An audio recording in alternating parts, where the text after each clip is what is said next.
Hi there, I'm Jasmine Veal. Here are your top stories tonight. A San Bernardino County Sheriff's Department sergeant recovering tonight after he was shot. It happened at a Victorville Arco AMPM. So investigators gave an update on this case just minutes ago. They say the sergeant was shot but is expected to be okay. He is being treated at Loma Linda Hospital. We are told the suspect showed up at the gas station and started threatening a woman. When the sergeant arrived, a gun battle immediately started happening. Officials say the suspect fired and that the sergeant fired back, killing that suspect. It appears our sergeant's going to recover fully from this. A handgun, the suspect's handgun, was recovered at the scene. The suspect is still unidentified. We're working our way through the scene now. The sergeant was wearing a body-worn camera, and there are a number of cameras that also captured the incident at the convenience store. Yeah, this is something that we've been following for hours, is breaking news. Of course, we're going to have more information and the story with this investigation ahead at 9 o'clock.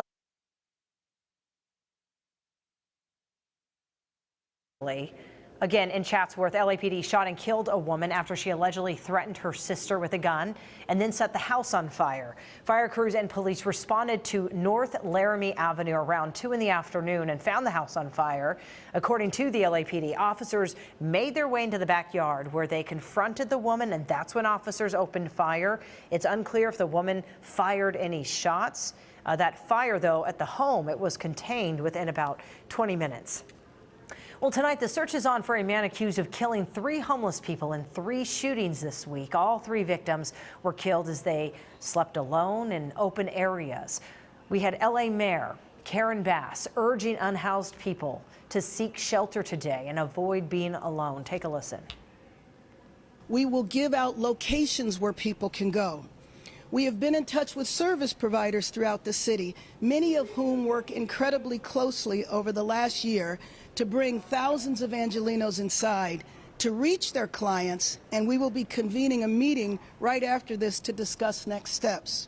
We will work with our partners on the City Council and the Board of Supervisors, and we're adding staff to 211 and vouchers to add assistance at this time.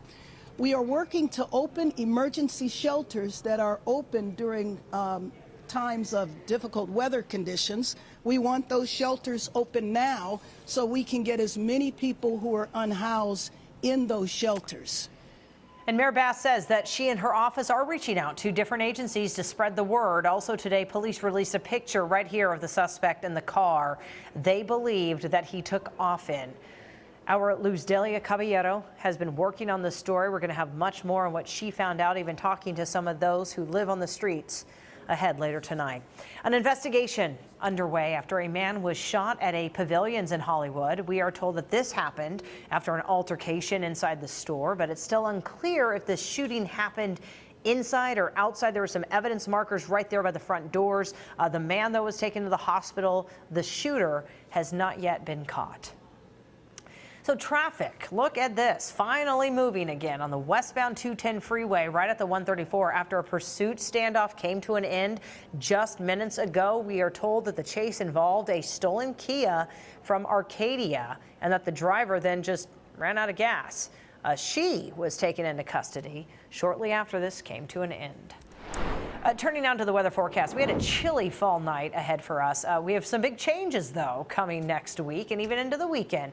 Danny Riberi tracking the latest. Danny, so good to see you. These latest conditions for our next weather. Yes. Hi, Jazz. Good evening. Happy Friday to you. Yeah, we do have those big changes on the way. It's not going to feel like the beginning of December by the time we get to next week. But as you mentioned, it is going to be chilly tonight. We're talking 70s for the weekend. I mean, it is going to be glorious outside. The Santa Anas are back early next week, and that's why we see a big time warm up. We're talking 80s by the middle of next week for many of you. So first, before we get to that, we are dealing with the aftermath of the storms that moved through the last couple days. So wind advisories, cooler air in place tonight, and breezy conditions. That's going to be for our Ventura County mountains, the valleys of Santa Clarita. You can see it along that I-5 corridor right near the Grapevine.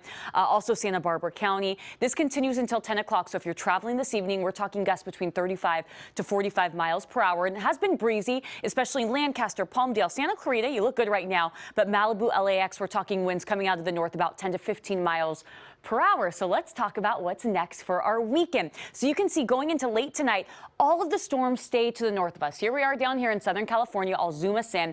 We're waking up Saturday morning to clear skies, so nothing but sunshine all across the board. That's going to be the case by the time we get into Saturday afternoon, into early Saturday evening, and then we do it all over again Sunday morning. We're dry, we're warm, and we are going to be nice and comfortable going into Sunday afternoon. A few high clouds moving in, but for the most part from the valleys to the beaches to the IE, we're talking low 70s on Sunday. So that's going to be looking and feeling real good. So for tomorrow, it's going to feel warmer than today. Beaches nearing 70. We've got the low 70s in LA, Orange County, in the valleys.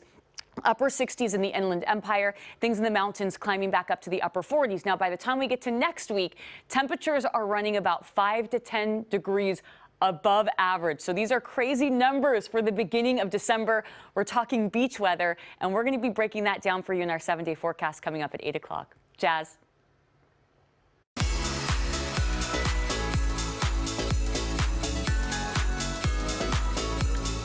Well, it feels like the holidays, and 'tis the season for giving and giving back. Our Chips for Kids toy drive is underway. KCAL News anchor Juan Fernandez spent the day in West Covina helping collect the gifts. Check it out.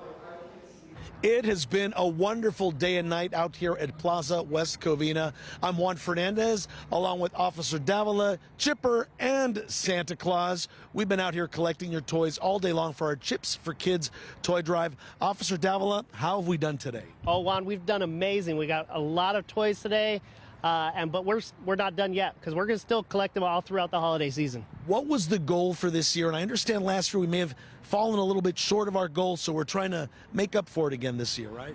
So yeah, we're here to just collect as many toys as possible because we have a lot of community members coming up to us in need for toys. So a lot of children out there who are going to need toys this year.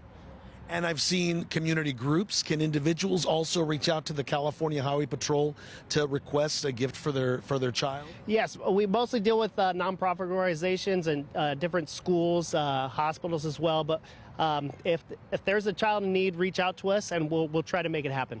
There's a lot of toys for young kids here, but teens are also really important. Tell us about that. Yes, yeah. So it's not just for the younger children.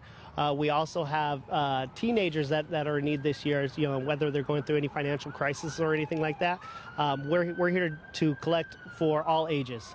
And also, past the holidays, these toys are still in play, right? It's not like they get put into storage for the next year. Tell us where these toys kind of end up in the community. Oh yes, so we'll still hold on to toys that if we don't end up distributing them out this year, and then any child in need, if somebody comes and they're in need of just cheering up, we'll go and give them out.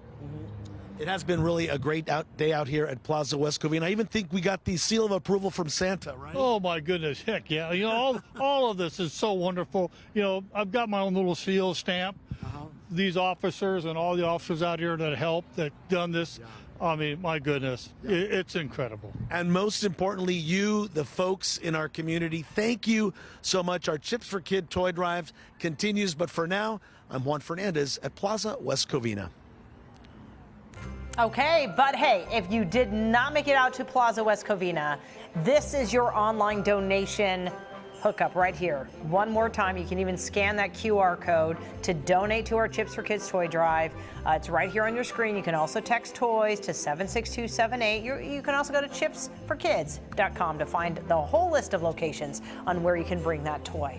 This has been CBS News Los Angeles, The Rundown. Thank you so much for joining us. We will be right back here live on KCAL News, of course, 8 o'clock here on CBS News Los Angeles. We'll see you then.